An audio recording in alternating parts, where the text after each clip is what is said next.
All right, so today we're gonna be installing our WX4 corner guard. So we've got a 2-inch by 4-foot high corner guard assembly that we're gonna install here today.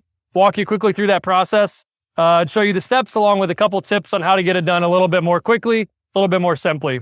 So to start out, this corner guard is gonna be installed from the baseboard up. So we want the bottom to be sitting flush with the baseboard.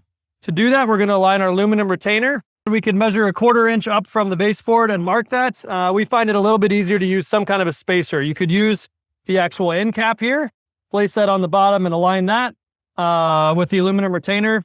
We find that it's a little bit easier to use a scrap piece of material that is about roughly 1/4 inch in thickness, like here. And what we're gonna do is hold this up on the corner there. Matt's gonna take the retainer and align it on the top. And what that's going to do is create a 1/4 inch gap between the baseboard and the bottom of the retainer, which will leave space for our end cap once we screw the retainer in. So at this point, we're ready to go ahead and screw the retainer to the wall. We're going to do that using the provided self-tapping screws. These are intended to be able to go drive their own hole through the aluminum retainer, through the drywall, and into whatever type of framing you have behind, whether that's going to be a metal stud framing or it's wood framing or some other material. And we're going to space these evenly along the retainer, starting up roughly 6-7 inches from the bottom.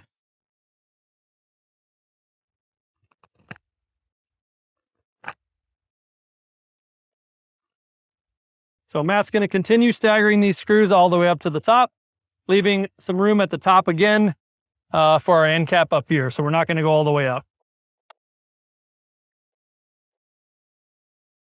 All right, so once we have our screws installed, the retainer is locked into place in the wall, and we're going to go back in and add our end caps, starting at the bottom.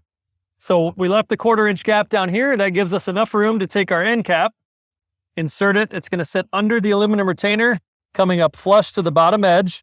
You're going to feel for that to be aligned up against the retainer there. And then we have these slots here, so we're going to drive one screw in each slot on both sides of the retainer, and that will hold the cap flush. Some people may find this area easier to mark and pre-drill a hole in the aluminum, but the self-tapping screws will do their job to drive through in the appropriate location. We do want to be careful not to over-tighten these screws, as doing so will deform the end cap along the bottom here and make it not straight. So if you do over-tighten that, be sure to back that off a little bit. And you can test that just by pulling to make sure it's tightened up, but you don't want to see any twisting or warping from the screw smashing the end cap. Once we have our bottom cap on down here, we're going to take our cover and just loosely hold it up flush to the cap to make sure that our height is okay here on the top side. So Matt will just hook one side, move it down to where it's touching the cap flush, right here.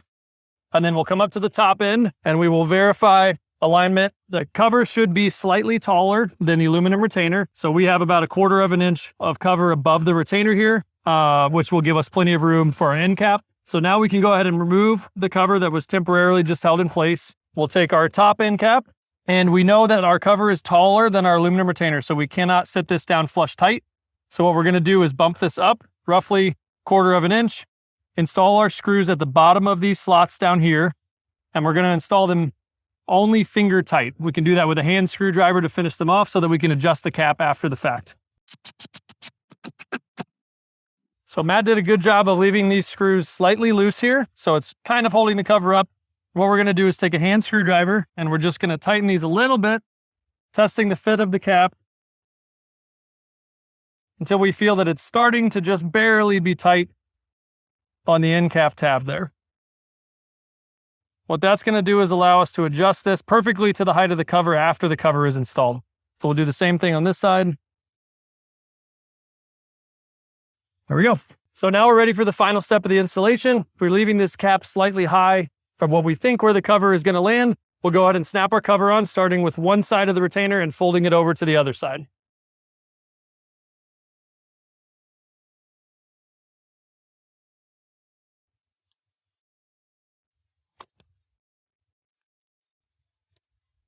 We look along the edge over here.